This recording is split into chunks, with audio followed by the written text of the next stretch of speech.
morning, world. I'm Steve Rao, the host of Pod and Roku TV's World Edition. And on this show, we talk about global affairs, innovation, turbulence in an increasingly divisive world politically, and also tough times economically. I greet you live from the All-America city of Morrisville in North Carolina, the eighth largest state in the Union. Today, we have a special guest, but before we begin, I want to open up with just some things that we're going to talk about today. First of all, there's videos that show a lot of similarities to the January 6th attack in Brazil and the January 6th riots 2 years ago. Supporters of former President Jair Bolsonaro stormed the main buildings of all three branches of government.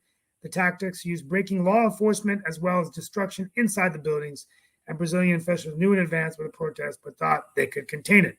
Classified documents were found in President Biden's former office, about 10 files in his office after he was vice president. They were quickly given to the National Archives, and they are going to be reviewing the documents. We pray for California as 14 have died from the terrible storms. Heavy rains will continue today. Up to 7 more inches could fall this week. And finally, Russia launched a powerful attack in the eastern region of Ukraine. Russian troops are trying to seize a salt mining town in the Donetsk region. And congratulations to, the final thing is we're all open to listening to the tell-all interview with Anderson Cooper tomorrow on CNN on Prince Harry. His book, Memoir Spare, hits bookstores today. And congratulations to the Georgia Bulldogs.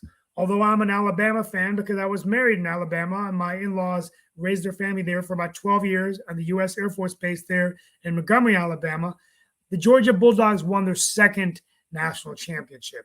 I wonder if Herschel Walker was running since he didn't have time to be a U.S. Senator. Let's get started. Here we go. Today we have Mark Lee. Yes, definitely. I was watching that game as well, and like you said, we do have a guest. I was going to bring up that was a beautiful political hit jab when you were moderating. Jab, and we're going to get to a couple other jabs as well, and we do have our special guest. But I was going to bring up nothing good about that, Steve. There was nothing at all good about having a crack at Herschel Walker just like that. But he's got time to watch the game. Herschel Walker. He was an incredible football athletes in America joined the Republican Party. That's basically the point. Oh, is that what that is and everything? Right. But I was going to bring up just a couple of other things before we bring in our special guests and our other panelists in here. But we did see that the Biden administration is going to renew the COVID public health emergency this week. It will mark the 11th time since the coronavirus arrived after the government declared its presence a national crisis. But they're also saying it might be the last. Senior Biden officials are targeting an end to the emergency designation for COVID as soon as the spring, after debating doing so last summer and taking a pass. 3 people with knowledge of the matter told the website Politico. So does this mean that you're going to reinitiate that thing for immigration that was preventing people from coming over? Is it the Title 43? Does that mean that that's what's going to happen if it's another emergency that's been declared, Mark?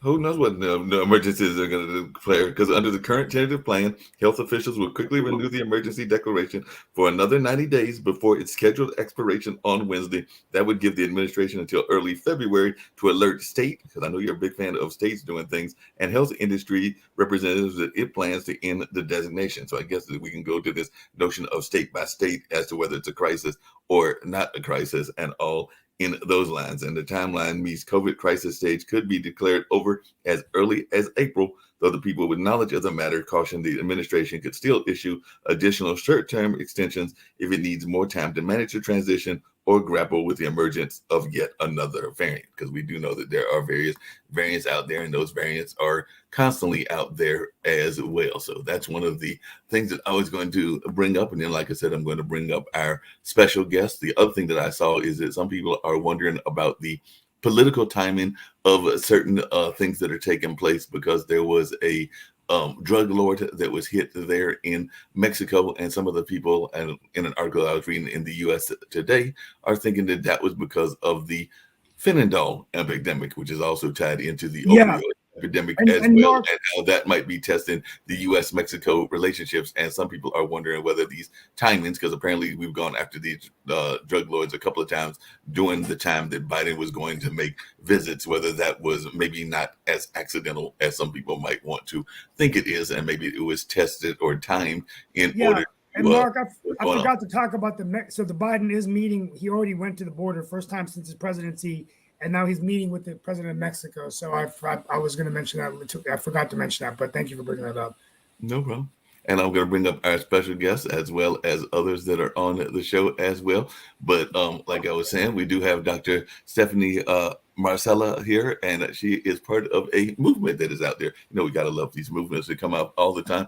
And this is a movement about, we know that a lot of times during the holiday season, and the holiday season for some people starts as early as July 4th. For some people, it starts more maybe like from Halloween to through the New Year's and all in that space. But then there's this whole movement about maybe we need to like sober down or sober up after we've had all of this time of drinking and celebrating and being celebratory during the fall season. So there has been a kind of a movement around called Dry January. But I will let Stephanie tell about this and why it is a good thing to maybe like, you know, just had the fun and maybe now it's time to like just relax and maybe not have as many Should we drinks. bring our guests on? Should we bring the other guests on while Stephanie talks? Yes. Well, listen, you know, it is not something for maybe everybody, correct? But it's been about 10 years. It's not just the United States. Other countries have joined in. And we think about Dry January as just a reset. So it's people maybe have been celebrating a little bit too much. And it's a time to just kind of reset yourself the start of the year and see what some of those benefits are. But did you want to introduce the two other guests and then I'll talk a little bit more? No, if you just go ahead and share because they're part of our regular panel. Everybody knows who these two are. Oh, okay. Good morning. Hello. Welcome. Hi. So what we've found is that the people who tend to like want to do this are people who have been drinking a lot.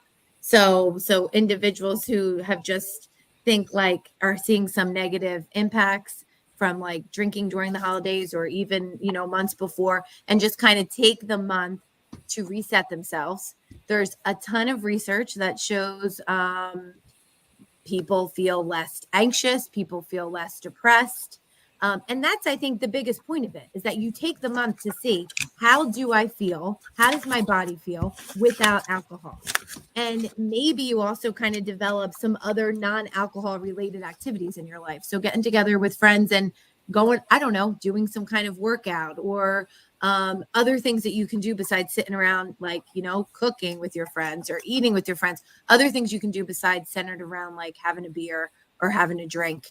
And, you know, there's about like, I think it's like there's hundreds of thousands of people who are doing this across the United States and in other countries.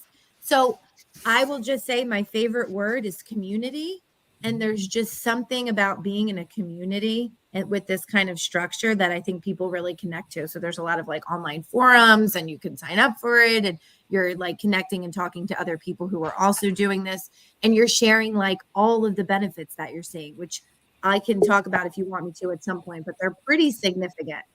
I definitely want to hear about the benefits and everything. One thing I was curious about, and I'm sure that the rest of the panel would like to know as well, as I know that you are up there, not that far from Lee Newton Rhodes, who's over there in the New York area, because you're over there at Rutgers University in the Behavioral Healthcare Center and one of the chief psychologists there. So when did you first get involved in this particular field of study, and what drew you into this particular field of study?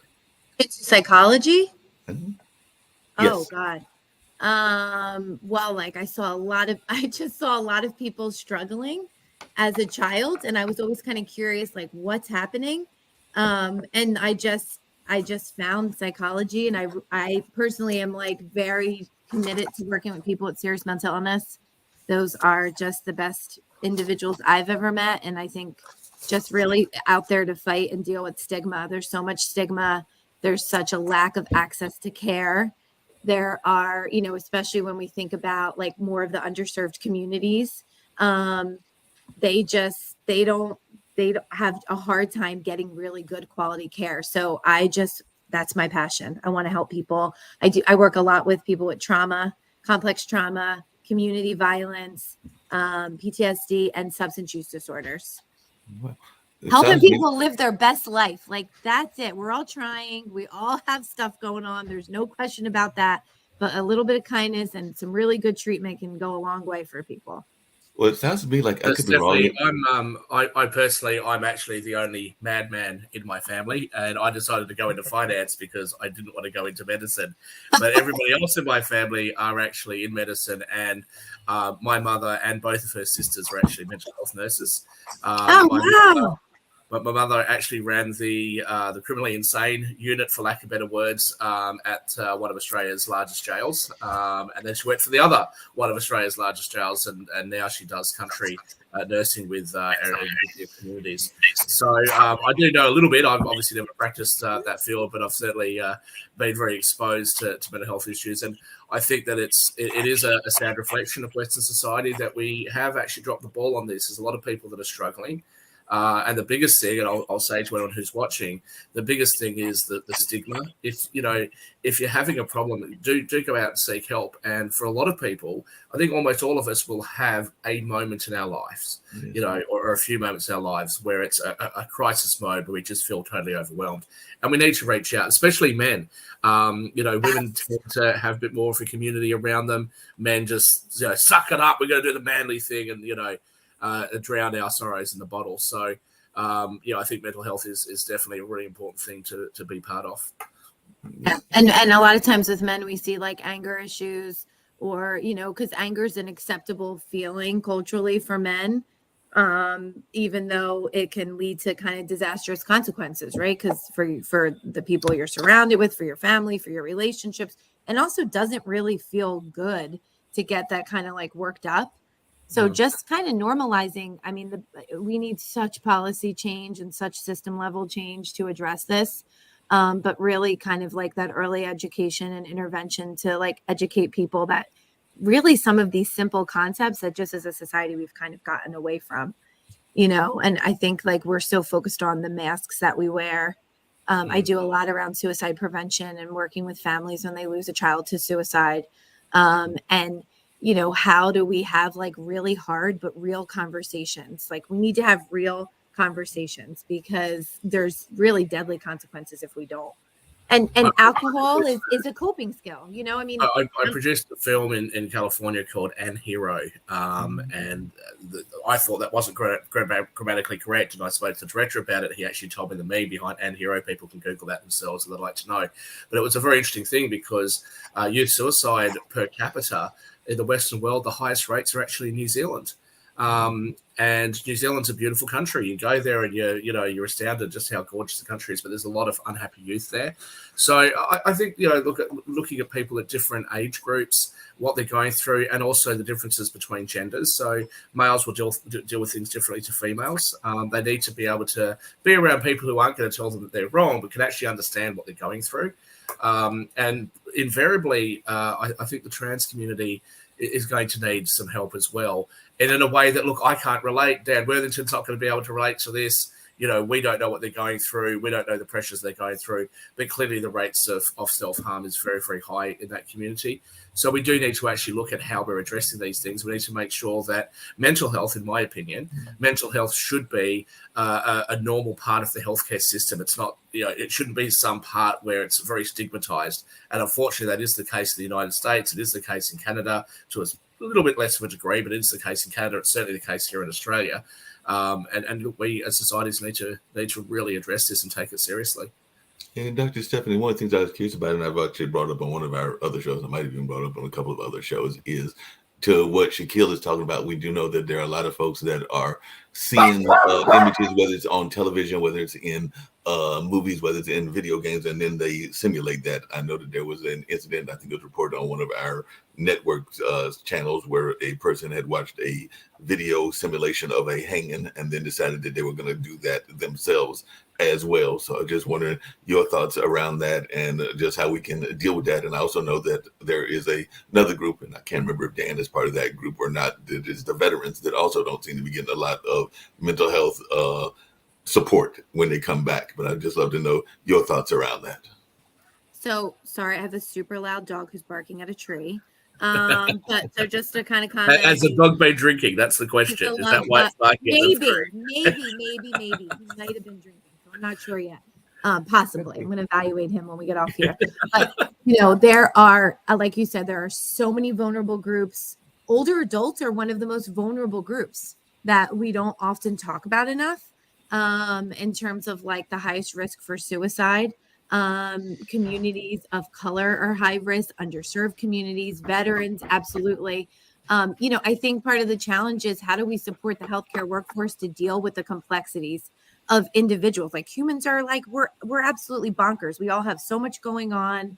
We're super complex. And you have this overstressed, overworked system that is super underfunded. Reimbursement rates don't compare anywhere near to the reimbursement rates that you would charge, for other kind of real high risk health behaviors in the medical field. And so a lot of providers are like, pay out of pocket and who can afford that? Upper class, sometimes upper middle class can afford that, but individuals who really have all of these other kind of like diversity, equity issues aren't really able to even access that care. But I think there's a big problem with social media. There's no doubt about it. Even that, observational learning, it's one of the biggest ways that we learn. So that's why we do a lot around safe messaging when we do lose a youth or an adult to suicide, and really not talking about how that individual died. People tend to look for like an oversimplification. So they want like an answer as to why this happened. There's never just one answer because humans aren't that simple.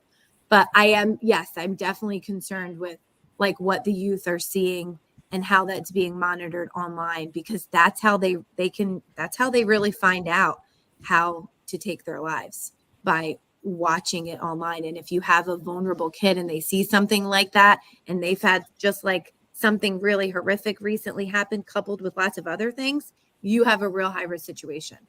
And you have a system that's not screening these kids. Like, we need to be right in there with the pediatricians working alongside of them, because that's where kids are coming.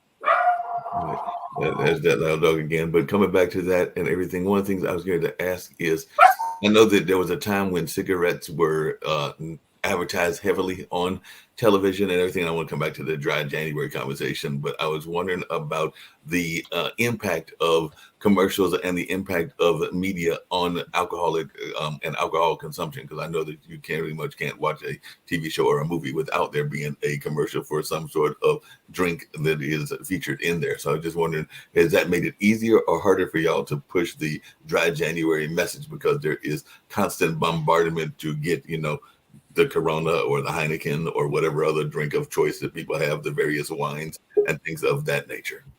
Yeah, it's marketing, it's glorification. This is one of Australia's best wines, and I don't care about your dry July, your dry January. I'm going to drink it. I'll see you in February. But to be fair, we have Australia Day coming up, so you can't really do it in January here in Australia. Plus, it is our summer, so yes. Yeah, Shaquille, you'll do one day, but you won't do the month. Nick's come on. As soon as I've held up a bottle of wine, Nick's has come on to tell me off. So that's all right. Stephanie, back to you. I will note, though, that I feel like this is a network conspiracy against me. We're talking about cigarettes. I'm a smoker. We're talking about not drinking, and I'm a drinker. I'm feeling very hard done by here. Did my mother bribe you, Nick? What's going on? We're all against you're just so persecuted. I can't stand it. I am. The person Shaquille, you refuse to go to a therapist, so we're bringing the therapist to you. That's great. I'm here. Oh, you would be fun to work with. Look, there are some people, Shaquille, that are too far gone, that even the best therapist in the world can't help, okay? And Not by you. definition, you fit that profile. So I tried to make you a Mormon. Nothing works. I will say in my defense, it is 2 o'clock in the morning, so I'm going to enjoy my grades. That guy over there. Hold on a second. I will say, when you said what you did for a living, I actually have looked over at the bookshelf and I see one of my mother's books, the DSM-5 clinical cases. So if you think that working with me is going to be I've fun, read DSM-5 from cover to cover. I'll pretend to have things. I have read DSM-5. I even read DSM-4, which came before 5, from cover to cover. Okay, and Shaquille, you're in that place which they call the hopeless causes or abnormal psychology. Okay, no, that's right. I'm the one they send the students in to study. And you're off the end, so you have no chance. No, but let's hear from Stephanie. I think he's got great energy. He's kind of very funny. Yeah, I know. It is. Who has great energy? This guy? This guy? Oh, Jack, He's yeah, from yeah. Australia. They're all like that. They're all the And a same. great accent. I mean, come on. No. No. What happens? They were rejects from England. They got rid of them. They sent them to Australia, which is No, what we I'm still should do British. here. No, I'm no, still they were British. convicts from England. They're Let's be convicts, clear. right? Yeah, and see, No, what not we need to my do lot, is send Dan, our Dan, not convicts my over to lot. his country. He loves them. My lot were never Come over there. convicts. We may have been slightly enslaved, but we were never convicts. We come from a very good part of Britain called British India. Stephanie, over to you. The floor is yours. Here comes Yeah, his please, three. the floor needs to be Stephanie's. I'm not Okay, quite don't sure listen what to his to say. rendition. But Please, no. They're convicts. Just It's Bash Kill Day. okay. Let's talk to somebody who knows what they're doing, which isn't you, Shaquille. So let's listen to Stephanie. Yeah. no, I was just gonna say that I would never push anything on anyone. Like, to me, Dry January is just it's an invitation. If it's something that you've been thinking about, maybe consider trying it, and seeing how it goes. Seeing, like, are you, think about it. This is for people who maybe aren't sleeping well. Alcohol impacts sleep. So maybe you're having trouble concentrating, or maybe you're gaining weight because alcohol has a lot of sugar in it. So if it, when you think about, do you want more energy? Like, these are some of the things that, like, just saying, I'm going to take a month, I'm going to pause, I'm going to reset, an invitation to see what impact or not. Maybe you'll be like, no, everything is completely the same. And that's okay too. It's kind of like, I view it as like an experiment to see, like, what gets better or doesn't get better. Is my mind clear? Am I sleeping better? Maybe you're feeling anxious. Alcohol in the moment may make you feel less anxious, but overall, what it does to the brain is it actually increases anxiety. It increases depression. It increases symptoms of sadness. So, if you take a pause from that, you might notice some changes, or you might not. So I'm never invested in whatever the outcome is. To me, it's just an experiment. Let me ask see what you- happens. You're way too nice to this guy. What you should say, Dr. Stephanie, you should say, look, if you don't stop your drinking, we're going to drop you into the Billabong, okay, and surround you with a bunch of kangaroos. He'll listen to Billabong. There's plenty of grog out there. We can make Once upon a it. We can. Hold on a we second. can- Shaquille, we can I have a make our question for Stephanie. we can make our own out there, Nick. So that's not going to change. I also would just remind you, I used to own a pub or a bar, as you call them over there. So when we have our dry Julys, when we have it, it was terrible. Except my regulars used to keep going down. But not to make light of it. Look, obviously, I enjoy a drink. But Stephanie, I think an important question for people who perhaps are struggling is, if they actually do have perhaps an alcohol problem or an alcohol dependence, what are the options? And the reason I ask that, again, I don't have this issue. I enjoy having a drink, but I'll certainly stop whenever I need to. And to me, it's a social thing generally. But what happens to somebody who says, "Look, I'm really struggling. What do I do? I come home from work. How am I going to survive?" What's the options for them? And I know that from past experience, people have said to me that they've gone in and seen we'll call them a shrink over here in Australia. They've gone in and seen someone, and they've ended up being prescribed things like Valium. And they're like, well, I don't want to take Valium. I might as well just have a drink. No.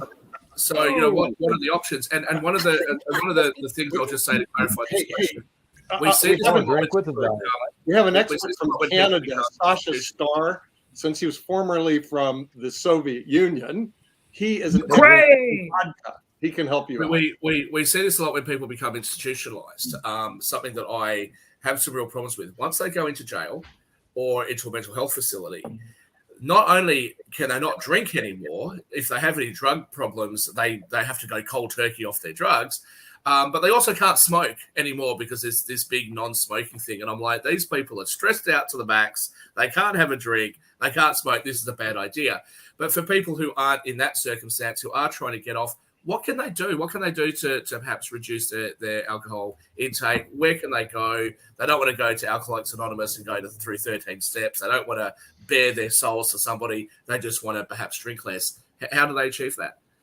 Yeah. So, just one of the things, if a person is someone who is drinking excessively, you don't want to just stop drinking, because that actually, you could die from that. So if you're stopping drinking and you're noticing that you're having like tremors and you're getting nauseous or you're having like night sweats, you really want to go see your doctor. And what we'll do is we follow it's called like a harm reduction model. Yeah, So yeah. And when someone comes to see me, like I never just assume this person has a trouble with substances. Like we really do say, what would it be like? You're drinking 7 days a week? You know, how about, what do you think about trying drink 4 days a week? It takes, And like, I mean, for kinda- me, one thing for me, like, and it sounds really crazy, but I get so busy between my media, my political work, that I drink literally only twice a year during the week of Thanksgiving and Christmas. And then the whole year I don't drink. And it took a lot of discipline for that. So even when I go to a social event, I'll have a ginger ale or cranberry juice. And this has been about 9 years, but I used to drink more just at social occasions, parties, receptions. But it takes a lot of discipline because it's so easy to grab a drink, and the irony is, This is why Sasha and I are such great friends, because almost everyone on the panel basically doesn't drink. Mark does occasionally, I think, but Sasha and I are the only ones, I think, that enjoy one. But look, Stephanie, another question there is, I've noticed there's a different culture for drinking in different countries, certainly Germany, Australia, place like that. We drink, and if you come to a big business meeting and then you don't come and have a drink with us afterwards, we're going to look at you like, you're weird. I don't want to work with you. That's sort of our culture. So, it's one thing for Steve to say, look, have some discipline. I think that most Americans still believe the 18th Amendment is in force. It's my impression of America. They've forgotten about the 21st. What would you suggest to people where alcohol is a really significant part of both their social and business? Only in Utah. No, but here's the thing. There's Love the that dog. culture of the country. There's the culture of where you live. There's the culture of your family, right? There's so many different pieces, and like what alcohol means and doesn't mean.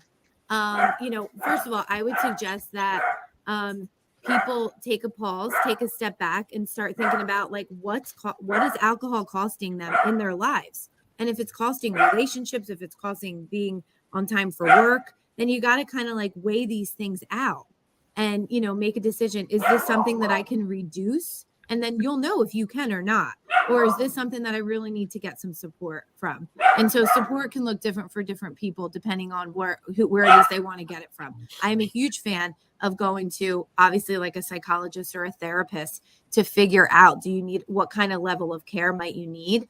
But the other piece, and this I'll say, and this I think goes for any culture, is what are you getting from drinking? People a lot of times are drinking to mask other things. So whether it's things that happened in childhood or traumas that they haven't dealt with, or, struggles at home in their marriage that they don't really want to deal with. So they go out, have some drinks, things feel better, but ultimately, is it making it better? Right. So it's kind of like alcohol is there giving us something. Now, maybe in your situation, it's a way to connect with colleagues at work. And so how can you be creative and still be a part of those events with colleagues, but also make sure that you're not kind of losing other things that, if you really have a problem with alcohol, will start to happen. Stephanie? No simple answer. Yeah, I just have a question and an observation. During the pandemic, when a lot of businesses were shut down and only essential businesses were allowed to be open, bars and liquor stores were allowed to stay open. They're Do you want to essential. comment on why we consider that such to be an integral part of our culture? I think that we live in a culture that wants things to be fixed, wants that Amazon delivery to arrive in an hour, wants to feel better immediately when we're sad, doesn't allow ourselves to have access. Like, it's okay to be sad, people. You can be sad and then you won't be. If you let yourself feel it, it will move like a cloud. If you mask it and drink alcohol because you're stressed and scared and sad, it's not going away. It's going to manifest itself in your body. That creates illness. You can't disconnect the psychology from cancer and diabetes and all the other health things that happen to us. We are one whole person and it's all connected. And so we will keep it in our bodies. I think it says a lot about where we are as a society. We're a quick fix. American society, at least, is a quick fix society. We want answers. We want solutions. We don't want to feel anything. And I think that showed it to you right there. Well, I'd say the Western world is mostly the same, Stephanie. It's not just the United States, but people like to unwind. You've had a stressful day, catch up with your friends, you have a couple of drinks, have a game of pool, something like that. That's probably more men's way of doing things. Girls, they'll sit there and have a glass of wine and, I don't know, do whatever girls do. But I do wonder sometimes whether some of these movements, they come across as being, you're just the fun police. You want us to stop drinking. We've got to cut sugar out of our diet. We're not supposed to smoke anymore. We should go for a run. We should do 3 half-an-hour sessions on the treadmill each week. Yeah, we all know these things, but, we don't want to. We want to go and do the things that are fun.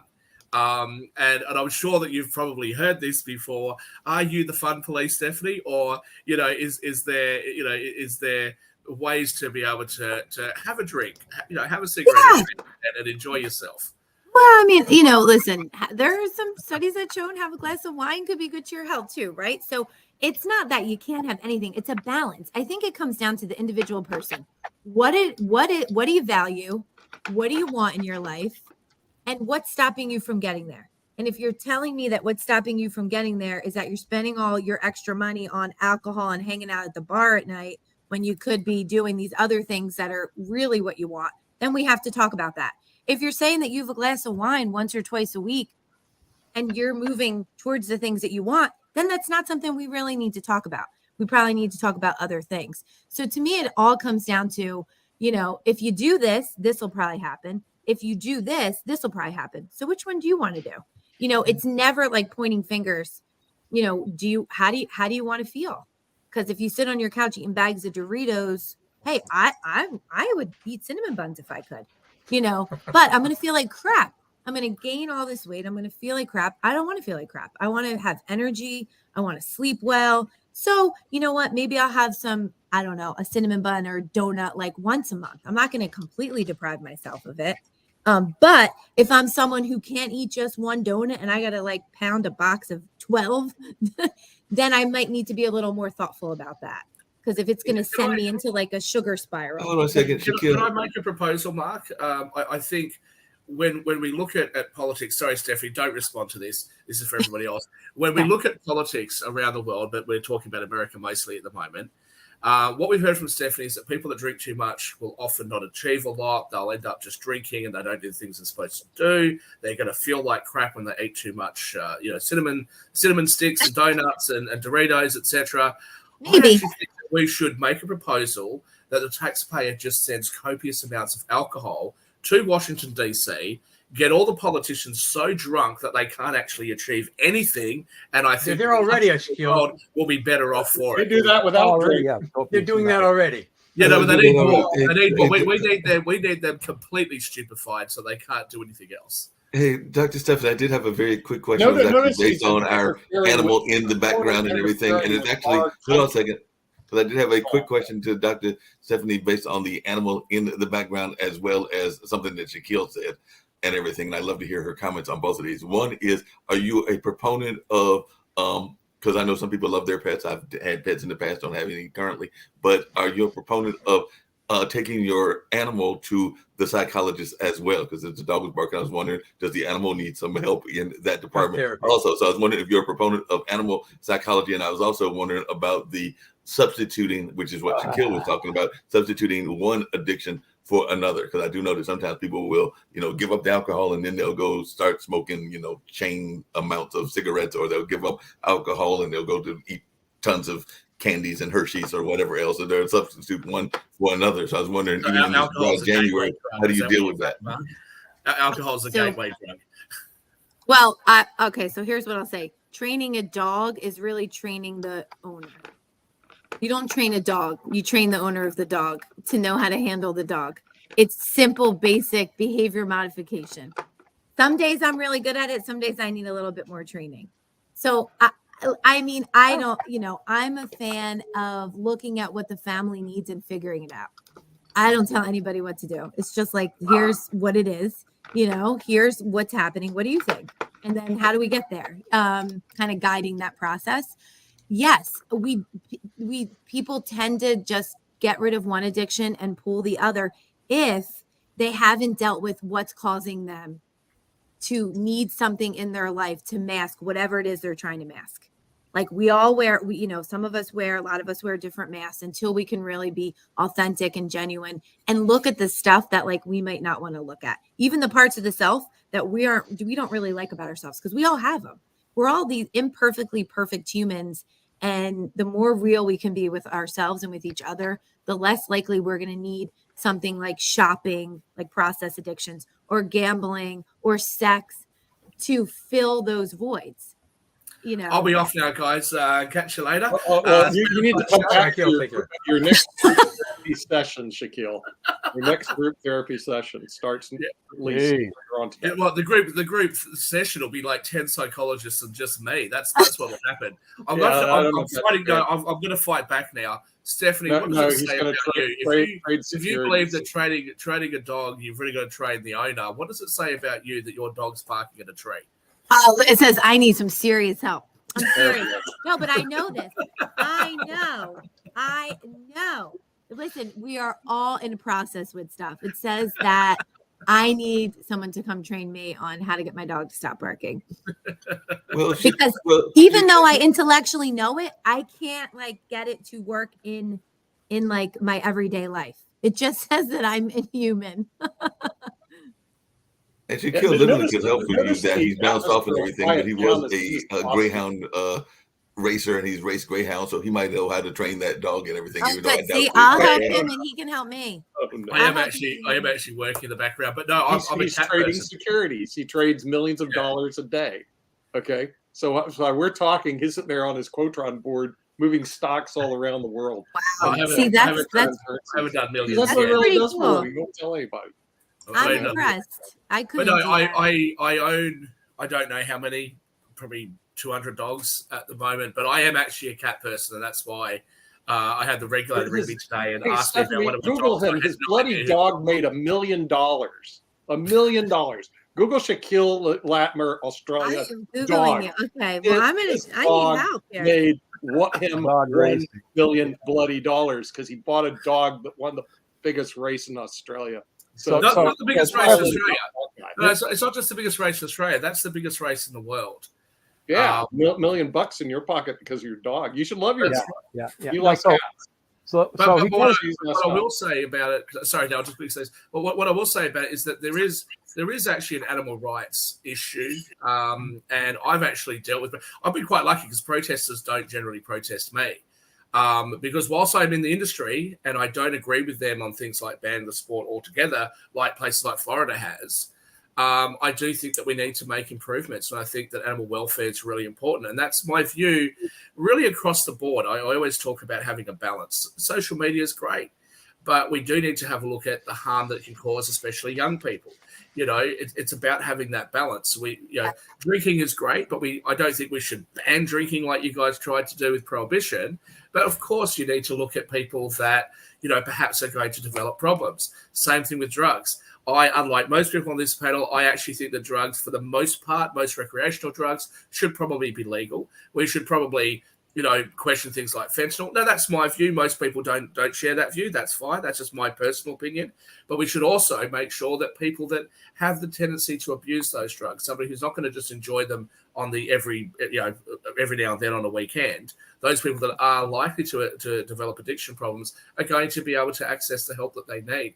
That's my view. I'm fairly libertarian in my views. So, that's how I feel about it. That's how I feel with the animals. Sorry, Dan, to cut in. I just would say I totally agree with you. I'm also very libertarian in my views. So I agree with everything you just said. I think you nailed it.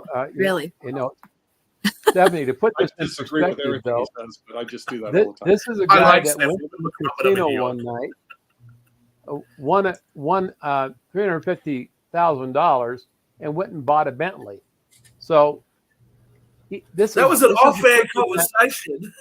This That was person an is Okay, so exceptional. we're uncovering the real He's not Shaquille. like Tell them other about people. your Bentley, Shaquille. Come on. You got to come you got clean on a the show. beautiful Tell them Bentley. about the millions of dollars you make your Bentley and your bloody $1 million dog.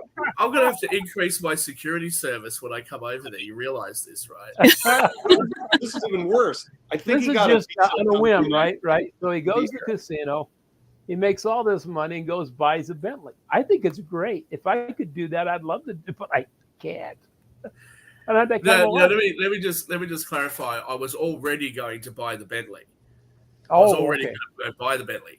But what had happened was the night before, it doesn't matter anyway. Yes, I won some money the night before, which just happened to be enough to buy the Bentley. Wow. cash for the Bentley. Okay, think it's funny. bring I think out the it's violins for this guy. I want enough money the day before to pay cash for my Bentley. I just feel so sorry. Well, Gee. and the thing was, the casino was the only place I could get the cash for it because it was a weekend. So I went to look at the Bentley on the Sunday, the idea that I'd pay for it on the Monday. And because look, it doesn't matter. Why are we talking this? This is an off-air conversation. It's not even supposed to be discussed on air. No, we're good. We're I'm actually going to move on to leasing something else really I'm quickly. leasing my Atlas.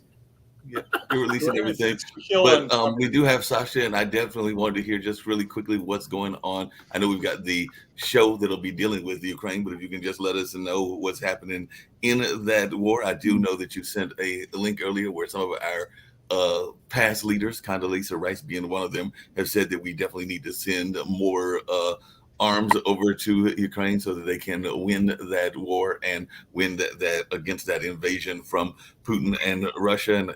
And that article also talked about the fact that some of the other countries that needed to chip in further. And I know that Nick has said that, as has definitely Dan Worthington, and I want to say even David Walker and others that have been on the show have brought it up as well, whether it's this show or some of our other shows, how some of the other countries need to be doing better in terms of their military supplies for the Ukraine. And I don't know if Stephanie's got any opinions about that particular war and all in that line, but if she does, she can jump in as well.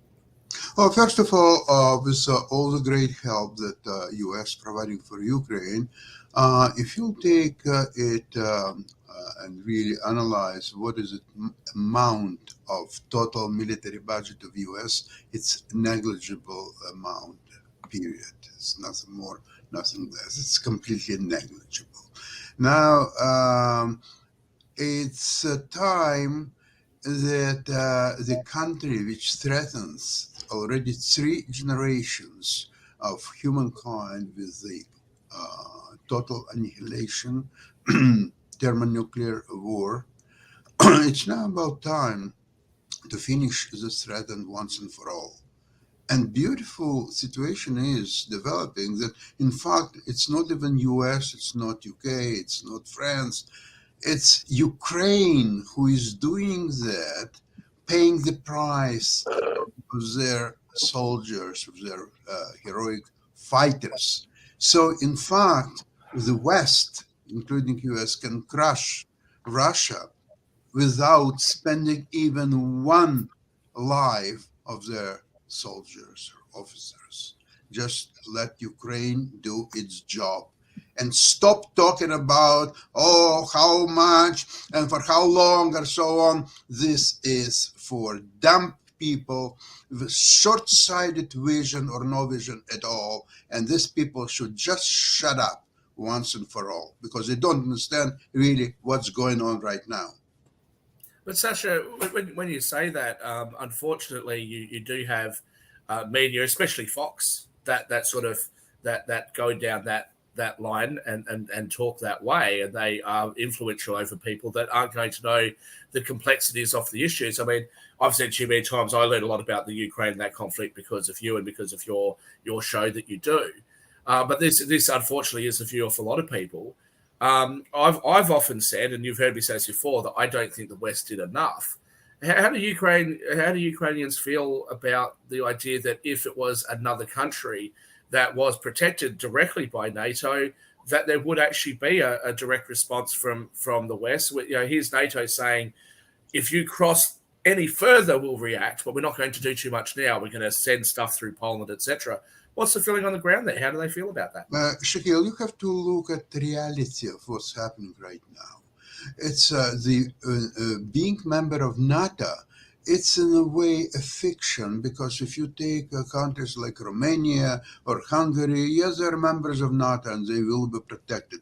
When, against whom, nobody knows. Here is Ukraine, who is trying very hard to become part of the Western culture, whether it's European Union or NATO, and is putting on the line hundreds of thousands of lives. Complete infrastructure has been destroyed in Ukraine. It's becoming unlivable territory for the time being, at least. And here is the West When you have in Fox News, you have good bookkeepers probably, right? But they have nothing to do with the real situation. Thank God there is a such thing as industrial military complex in the United States. They don't give a damn about Fox News and what these idiots and lunatics are saying. They are doing their job. And that, by the way, Want money. that will make America great again. The military industrial complex. They will make America great again. Is this the same Yeah. military industrial complex that the left has railed against in previous years? Oh, yeah. I won't go into that, but Sash, let me ask you this about Russia. We've talked in recent weeks. We've been talking about potentially Putin not being there anymore, whether that happens naturally or whatever. What is the future of Russia, do you think? What happens after this? What do you think the leadership's going to be? Is it going to be a real change, or is it going to be more of the same sort of thing? What do you predict for the future? The present Russia has to stop to exist. And it has to be completely reinvented, reorganized, and become a friendly country to its neighbors, to the West, preferably, if possible. And I think with the new leadership, it will be possible.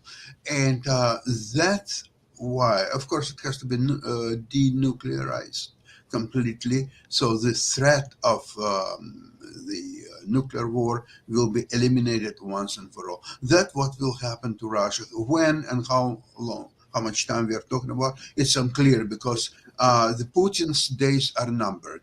He will be taken out either by his own people, or as a result of Ukraine is kicking out all Russian forces, and his own people, his closest friends, they will tell him, Vladimir Vladimirovich, it's about enough.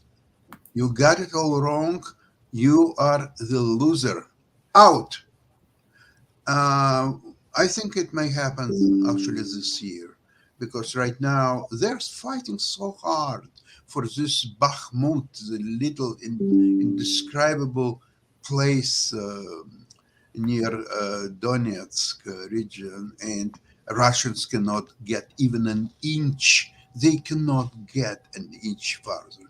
However, the good news for Ukraine is that the Bradleys are coming. Once the Bradleys will be there, the next step will be the German heavy tanks, Leopard. Abrams is a lot of logistical problem to get there. It will happen, but later. The Leopards will come first. And once they're getting a lot of French weapons, and they're just getting ready. I think no later than March, Ukraine will go for offensive. But they're very smart. They're preparing it very carefully. They're not rushing anywhere. They're preparing. They're operating in small group. They exhaust Russian army with attacks here and there. They don't know when and what to expect. And that strategy works wonderfully. But Ukraine is definitely preparing for major offensive, probably in March.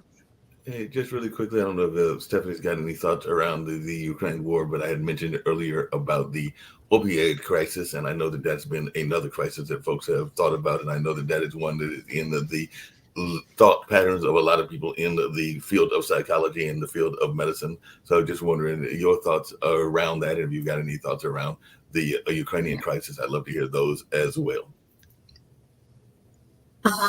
Well, I definitely have a lot of thoughts around the opioid crisis and what needs to be done, and really just the concern about fentanyl and how it's being put into substances and drugs, and really just taking our youth, So, just listening to all your guys' thoughts on the Ukraine. Obviously, been following it. Stephanie, is the government taking it seriously?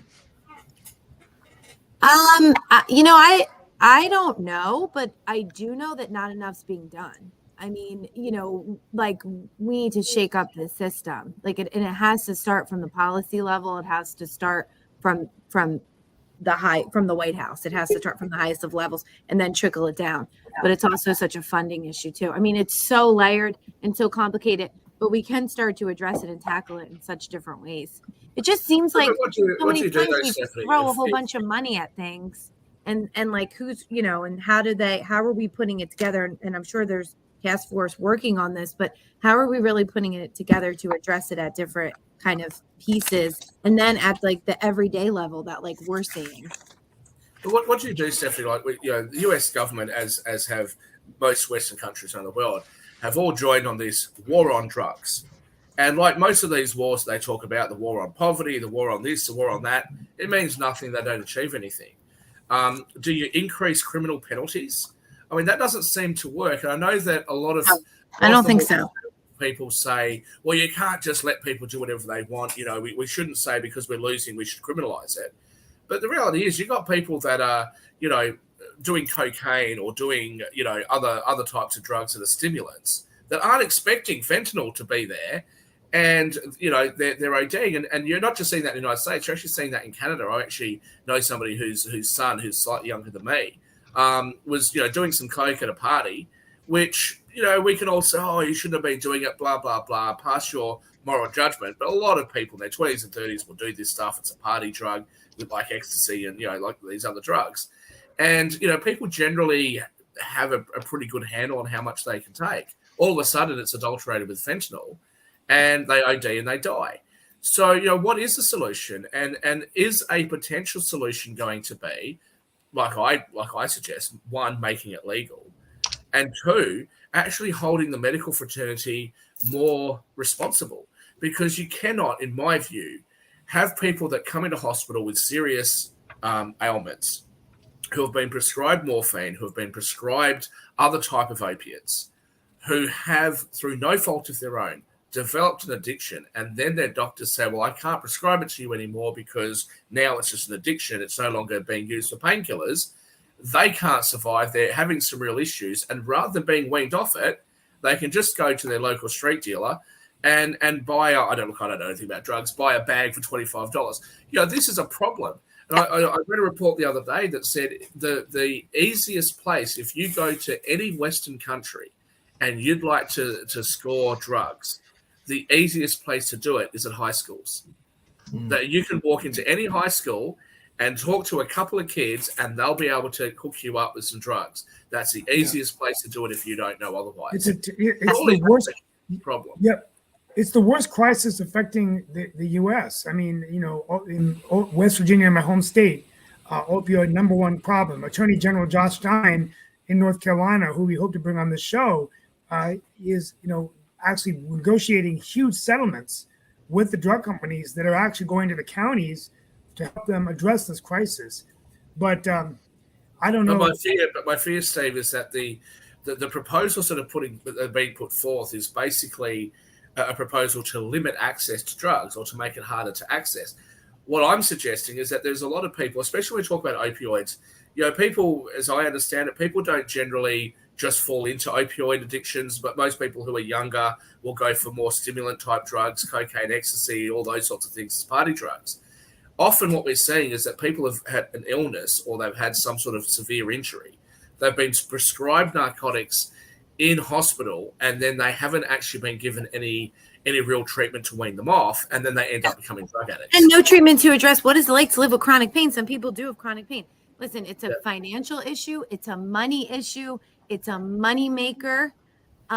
It's a stigma issue. Have you ever been with a loved one or with anybody when they go into the emergency room because they're struggling with something, how you are treated? If they look at you as someone who's there for substances or someone who was trying to get into treatment for recovery or has a mental health issue, you're treated very differently than someone who's coming in with like chest pains in some places. I don't like to, some places do a really good job at it, but overall, our system is not equipped. And there are places in the United States that you wouldn't send your loved one to. If you wouldn't send your child, your partner, your loved one to this facility for treatment, we shouldn't be sending anybody there. You know, there are places that, because the laws aren't really written to in a way that I think is helpful to people with substance use disorders, that capitalize and take advantage of their vulnerability and weaknesses in order to bill and make money. And then, you know, these individuals, of course, they're not going to get any better. or they're waiting, they can't even get into care, or the system isn't advanced or well trained or supported enough to even know how to engage somebody to think about, hey, maybe this is something I should look at. And you're right. Just putting someone, incarcerating them isn't going to do anything for that problem. Rather than wrapping them with services, supporting them, there's a ton of programs and research that shows like what's really helpful to help a community and individuals in this area. It's just the resources to get it, the cost of that, and then letting go of the cost that people are getting from all these drugs. So, Stephanie, if you leave the politics and the money aside, and you had a magic wand and you could do anything that you want to do, didn't matter how much it costs, didn't matter about the politics, what would you want to do? I note that in Washington State, for example, they actually have injecting clinics where they are providing people with drug addictions with pure drugs on a prescription type basis, and they're actually seeing less of them going to jail, less of them committing crimes, a better healthcare outcomes, and weaning them off. That seems to be a successful program. What would you say? You got a magic wand? Doesn't matter about money. Doesn't matter about politics. You can do whatever you want to do. I would support that. My magic wand would be to look at policy to rewrite. I mean, simple things is like if we want to put a psychologist working with a pediatrician, the people come in and have to do a double copay in some states. That's absolutely ridiculous. It's one service. So laws and policy can go so way. Just a couple can go so can take us so far. I would really address stigma on such a national level. Education. I would start social emotional learning as early as preschool so that people don't need, the bigger question is, what the hell is happening in our society that we need a bunch of drugs and alcohol to feel okay to live?